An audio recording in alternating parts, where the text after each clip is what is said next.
But uh, that's something that we, I guess, lack in our country, is the dealing with the psychological aspect of cancer, talking about it, parents talking about it, um, trying to make the kid understand what the issue at hand is, because it's extremely complex. When my son was flown in, obviously there was great care in Hinduja, and he got the best treatment there. But there was still, because of the surgery, there was a psychological impact. And when he went there, his blood pressure shot up in the hospital in Canada. And they were equipped in dealing with that psychological aspect and calming him down. Uh, Ditto for us, because we also had someone to speak to through the entire incident. Um, Another psychological impact was, we used to have nightmares. I came back to Bombay. I didn't get sleep. I was working here. I came back from my shoot after a month from there. I left my wife and my son when he was being treated there. And I used to get all of 1 hour of sleep in the night. And it was hell for me. But that's something that I guess every parent has to deal with. And eventually, I don't even know if I need counseling after this. So I feel that India needs more units in hospitals. I think they are starting that right now. It's in the infancy. They have a field abroad which is psychosocial oncology, which deals with, attending to the counseling sessions for parents and for even for youngsters. So it has had a deep psychological impact, something that I fully don't understand yet. I don't know the psychological impact that it's had. And as far as the cost goes, of course, my family could deal with it, but there is this huge problem, surmounting problem that you see in real India, in rural India, because I've got so much of fan mail on Twitter and on my mail after the book was written, that generally the cases are, there's a late diagnosis, there's no awareness there, there's illiteracy, they don't understand what cancer is, there's social stigmas there. And when they find the cancer, it is so expensive that it's untreatable, and they can't do it at that income group. But now I believe there's metronomics, which has started off in India, which is again making it extremely approachable. A few hundred rupees for a treatment of in an entire month, which is a paradigm shift, and I think it's really set the standard for India and the costing here. But yeah, costing is again a key issue for that income group, which needs to be attended to. Yeah, definitely. I think psychological impact is something that we often discount as doctors. I mean, as doctors, we tend to concentrate on the disease. We tend to concentrate on curing the patient physically. So holistic care is something that is required, and taking inspiration from what TMH has. TMH does have a good apparatus as far as support is concerned, setting up cancer care groups, and that is what we have replicated in Fortis Mulund. Dr. Badwe sir, do you think we should have more of these counselors take up these messages? When they take up ads, for example, now we are seeing, I'm sorry for being blunt, but pan masala, which is supposed to be as dangerous as... Everybody takes upon himself to endorse a pan masala. He's definitely being very ignorant. When you face the situation firsthand, you realize that these are the things that you cannot touch, let alone be a role model and promote them on TV and in other media. And, as an actor, you do have a social responsibility, but where does the ignorance, how do you kind of correct that? Because till my son didn't have cancer, I didn't realize most of the hurdles that I had to cross in that situation.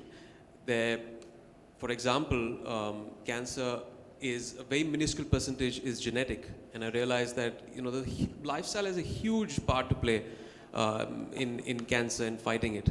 So there were two options left to us: either we treat the cancer momentarily, or you nip it in the bud. How do you do that? You get down to actually making, huge lifestyle changes. For example, sleeping, handling stress, your diet. A lot of dietary things that are promoted by celebrities, they still don't know that is harmful. Kerala started a very good thing, the fat tax, which has been started, which I tweeted yesterday and felt that it should be inculcated in all states. And as far as cigarette smoking, as far as smoking goes, I feel forget about taxing; it should be banned. Um, you know, f- we know that back in the 80s and the 70s, there was this huge problem with the tobacco lobby where there was not enough evidence to prove that tobacco was actually causing lung cancer. And this debate went along for the longest time. And I think the last Marlboro ad was promoted in 1990. And after that, there was this thing on packages saying that it is injurious to health. Who is going to tell people, the system is not telling people that fast food joints, um, your burgers, your juices, all that is actually adding up. There are carcinogens out there. Who's going to inform people about all those things? So there's a lot of things that the system needs to put forth and say that these are harmful and this is cancerous. So that is not even there in our consciousness. That is not there in our awareness. Forget about in the rural areas. It's not there in education, educated sections in Mumbai. We don't know about it. After reading up everything, I've stopped sugar completely in my house because just like there was a ban on tobacco, very well soon enough the next decade you're going to know that sugar is one of the most toxic substances. I'd rather have a cigarette than have sugar, refined sugar. So these things need to come out in public domain and people need to know about it, which people unfortunately don't know and celebrities don't know. That's why they go ahead and probably promote a pop soda. I won't do that because I know what it does to the body. I know firsthand from my son's experience and and after reading about all of this. So That's really heartening to hear that. Talking about sugar, last year I had one symposium on sugar symposium for 3 hours. And that was a really revelation that how sugar is talked. 10 years down the line, how do you see India? well, first of all, I wish and hope there are more pediatric facilities here because as far as when we had researched when my son was being treated, there's a dearth of pediatric doctors in India. Most of the kids are being treated by adult oncologists. So, and like doctor said, there is a pediatric facility coming up in Mumbai and hopefully in other states and other cities, which is very imperative when it comes to treating little kids. And of course, healthcare systems are burdened. I hope there is some kind of provision made to give satisfactory measures, funding to those patients that come from small towns and to support them. The main cause over there for surmounting expenses, like I've heard, is late diagnosis, which when it reaches that stage, it becomes very hard for them to kind of pay up, and then they eventually drop out of treatment. And one thing that I also realized when I went abroad for the treatment of my son, there isn't much emphasis in the medical world on the lifestyle issues of cancer. Everyone is going down the approach of you got a problem, pop a pill. We have to make sure we educate people and make them aware on how do you address the causative nature of cancer. Why does it happen in the first place? If it is a lifestyle issue, what can we do in our lives? And we've seen, I've spoken to so many doctors in Mumbai. Kids are pouring in the last 2 decades, in the last decade. What are we doing? What has drastically gone wrong with the water we drink, with the food we eat, with the radiation levels? What is going wrong and how do we address that? And the system needs to address that. So these are the things that have to be addressed by the medical world, so that at least you don't allow it to happen in the first place. Let's eradicate cancer and nip it in the bud. Instead of course, treatment options are very, very important, but let's make sure you at least bring in that awareness. Then, of course, if people know that smoking a cigarette will give them cancer and they choose to do it, then they're puffing the life away. But at least as far as kids go, there's the choice you make for them. So it's very important for parents also to kind of be educated and for the government to do that. Avinash sir, I think we'll have a response regarding the vision. I think as Rajan said, if the federal support and the government support increases, I'm sure the infrastructure for this will definitely grow.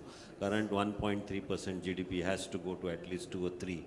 Then I'm sure all this will probably be better. But I think more, I feel is what is important for is that there should be more awareness in the public about understanding a cancer and living with it and fighting against it.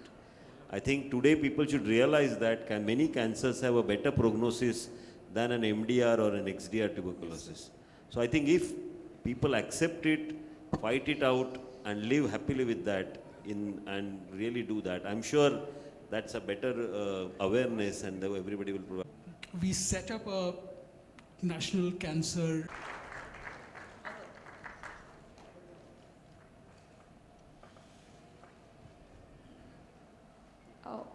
I'm going to ask Dr. Tejinder Singh to kindly. That's a good thing. I think why don't both of you come to this side and both of you felicitate. I'm sure you're very excited, and so we'll have both.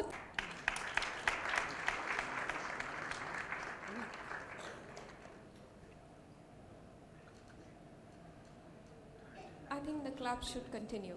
Thank you.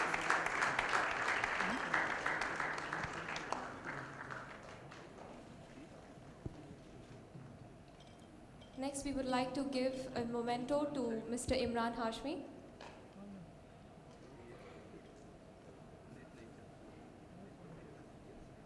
I thought you would be whistling and hooting right now. Shouldn't you have done that?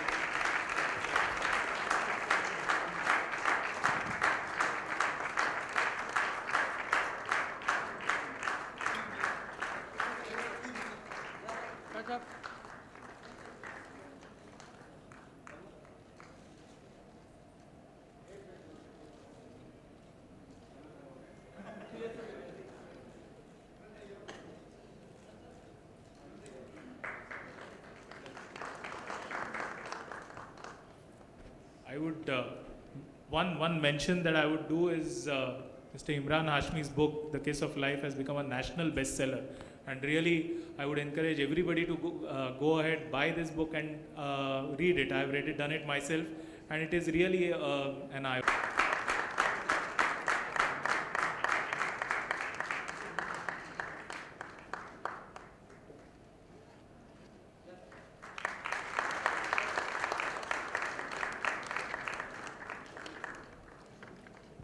Thank you so much, all of you. We've really come to the end of the session.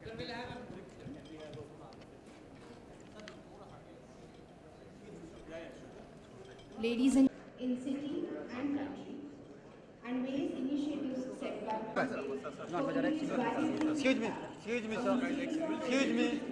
Excuse me, and goal of prevention. excuse me, sir. एक minute रुकिए। दादा थोड़ा पीछे आ जाओ। Excuse me.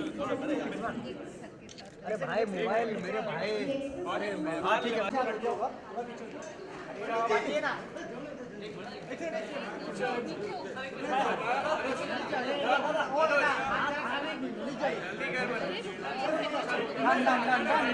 Done.